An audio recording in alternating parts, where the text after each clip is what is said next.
주택임대사업자에 등록을 하면 다양한 세제 혜택이 주어지고 그에 따라서 지켜야 하는 의무도 있습니다. 오늘 바뀌는 부분들이 있기 때문에 정리해서 알려드리도록 하겠습니다. 네, 주택임대사업자는 4년짜리 단기가 있고요. 그리고 8년짜리 장기가 있는데요. 크게 의무와 혜택으로 나누어 보면 일단 이 4년과 8년 의무 임대 기간을 준수를 해야 되고요. 이 의무 임대 기간 동안은 마음대로 팔 수가 없습니다. 양도 제한을 받게 되고요. 그리고 임대차를 체결했다면 그 계약에 대한 내용도 신고를 하셔야 합니다. 그리고 임대료 증액 제한, 제일 중요하죠. 5%, 연 5% 증액 제한이 있고요. 그리고 재계약 거절 불가가 있습니다. 특별한 규칙 사유가 없는 한 이 재계약 거절을 불가합니다.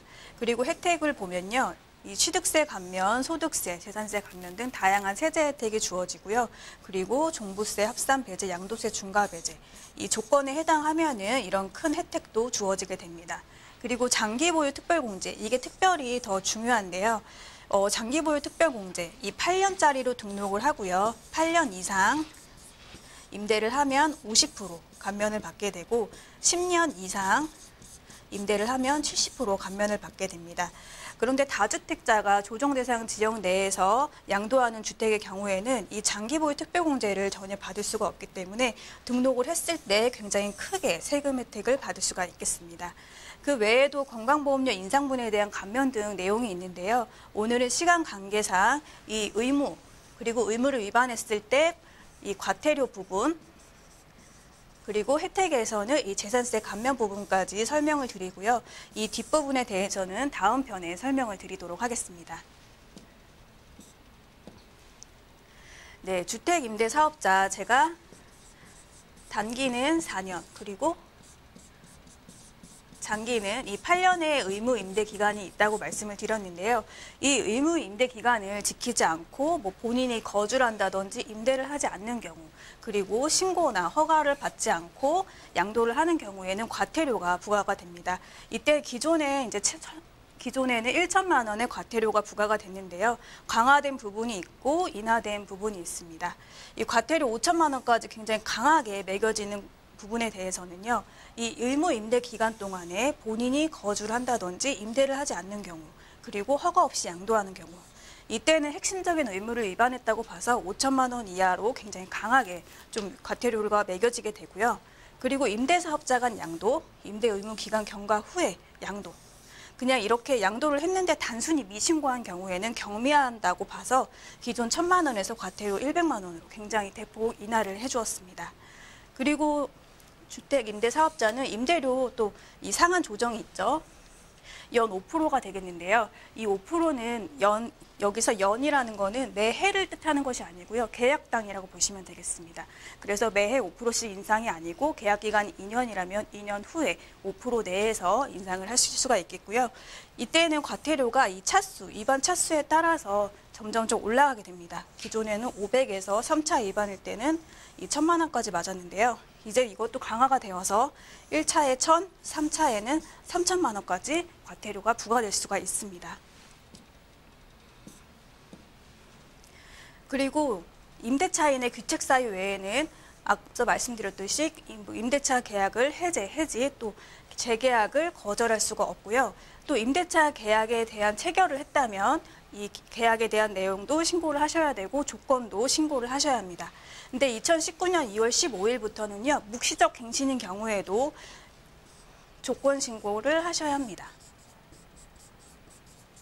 묵시적 갱신은 임대차인과 그리고 임대료가 다 동일한 경우인데요.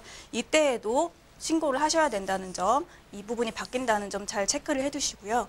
그리고 임대사업자는 임차인에게 이 주택이 임대 등록이 된 주택이라는 사실을 얘기를 해야 합니다. 이때 얘기를 해야 하고요. 또 이 신설된 부분이 있죠. 앞으로는 이 등기부 등본에도 이 주택은 임대주택이라는 거를 부기등기로 표시를 하셔야 되는데요. 이때 신설된 규정이기 때문에 잘 체크를 해두시고요. 신규 등록의 경우에는요. 법령 개정 후에 즉시 부기등기를 하셔야 되고요. 기존의 등록주택의 경우에는 일정 기간, 2년 이내에 부기등기를 하셔야 합니다. 만약에 등록을 하지 않을 경우에는 500만 원의 과태료가 부과가 될 수가 있기 때문에 잘 체크를 해두셨다가 법령 개정 후에 각 시기에 맞게 부기등기하시기 바라겠습니다. 그리고 하나 더 추가적으로 말씀을 드리면요. 임대사업자의 경우에는 이제 표준 임대차 계약서를 작성을 하셔야 하고요. 이 조건 신고 같은 걸 할 때 제출을 같이 하셔야 되는데요. 이 묵시적 갱신의 경우에는 뭐 임대 내용이 다 동일하기 때문에 계약서를 다시 작성하지 않는 경우가 많습니다. 그래서 이때는 이 표준 임대차 계약서의 제출이 생략된다는 점 추가적으로 말씀드리겠습니다. 네, 여기까지 이제 의무에 대한 의무 위반했을 때 과태료에 대한 내용이었고요. 지금부터 이제 혜택에 대해서 말씀을 드리도록 하겠습니다. 네, 주택임대사업자는 취득세 감면을 받을 수가 있습니다. 그 감면 대상은 임대 목적으로 건축한 공동주택, 그리고 최초로 분양받은 공동주택 또는 오피스텔입니다. 여기서 공동주택 또는 오피스텔이기 때문에 단독 다가구는 감면 대상이 아니고요. 그리고 최초로 분양받은 경우이기 때문에 매매로 인한 소유권 이전 등 그런 경우에는 해당이 없습니다. 이렇게 해서 취득일로부터 60일 이내에 임대 등록을 했을 때 취득세 감면을 받을 수가 있고요. 이 전용 면적 60제곱미터 이하의 경우는 단기, 장기 상관없이 취득세 100%를 감면을 받을 수가 있습니다. 단 여기서 취득세가 200만 원을 넘어갔을 때 15%는 납부를 하셔야 합니다. 그리고 전용 면적 60제곱미터 초과 85제곱미터 이하인 경우에는요. 장기로만 등록을 하셔야 합니다. 8년짜리 장기로만 등록을 하셔야 하고요. 이때는 20호부터 취득세 50%를 경감받을 수가 있습니다. 즉 1번부터 19번 주택까지는 감면 대상이 안 되고요. 20번, 21번 이렇게 20번 이후부터 50% 경감을 받을 수가 있습니다. 네, 그리고 작년까지는 이 주택임대 수익금액 2천만 원 이하는 비과세를 해줬고요. 그리고 2천만 원 초과 종합과세 대상자의 경우는 4년으로 등록했을 때 30% 감면, 그리고 8년으로 등록했을 때 75% 이 소득세를 감면을 해주었는데요. 올해부터는 2천만 원 이하도 이 과세 전환이 되면서 분리과세나 종합과세 중에 선택하여 이제 과세를 받게 됩니다. 일반적으로는 분리과세가 더 유리하다라고 말씀을 드렸는데요. 감면 대상이 확대가 되어서 분리과세를 선택한다고 해도 종전, 이 종합과세 대상 이 감면율처럼 똑같이 감면을 받을 수가 있습니다. 그리고 분리과세 시에는요, 이 수익금액의 60%를 경비로 인정을 해주고 추가로 400만 원도 공제를 받을 수가 있기 때문에 등록을 했을 때 이 세금 부담이 훨씬 더 줄어든다고 말씀을 드리겠고요. 네, 그리고 주택임대사업자는 임대주택에 대해서 이제 재산세 감면을 받을 수가 있고 두 가지 감면이 있습니다. 첫 번째는 단기, 장기. 어떤 것으로 등록을 하더라도 감면을 받을 수 있는 경우인데요. 감면 대상은 공동주택 또는 오피스텔을 합해서 2호 이상만 임대를 하고 있으면 면적에 따라서 감면을 받을 수가 있습니다. 그리고 두 번째는 단기는 안 되고요. 장기로 등록했을 때 그 경우에만 감면을 받을 수가 있고요. 위의 부분보다는 더 많은 감면율이 적용이 됩니다. 이때는 공동주택 감면 대상은 공동주택 2호, 오피스텔 2호, 그리고 2가구 이상의 다가구 주택인데요. 윗부분과 틀린 부분은 여기는 합해서 종류 상관없이 합해서 그냥 이 두 채 이상이면 되는데 밑에의 경우는 유형별로죠. 그래서 공동주택이면 공동주택이 2개, 오피스텔이면 오피스텔이 2개 이렇게 각각 유형별로 2호 이상이 되어야지 적용을 받을 수가 있습니다. 이때는 40제곱미터 이하 소형주택이면은 100%의 이런 재산세 감면을 받을 수가 있는데요. 여기도 취득세와 마찬가지로 50만 원이 넘어가면은 15%는 본인이 부담을 해야 합니다. 그리고 이 지금 40제곱미터 여기에는 지금 다 2채 이상이잖아요.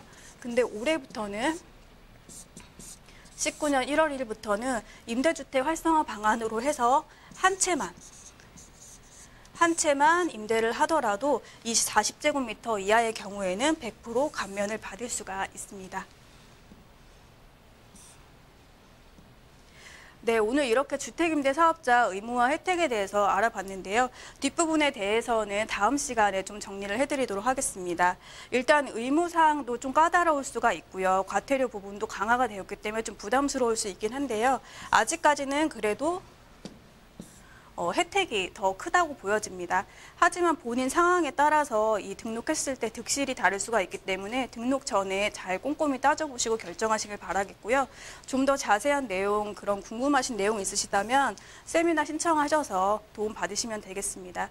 그리고 나만의 뭐 세무 포트폴리오라든지 절세 전략을 짜고 싶으신 분들은 이영준 세무사님 유료 상담 접수하셔서 도움 받으시면 되겠습니다.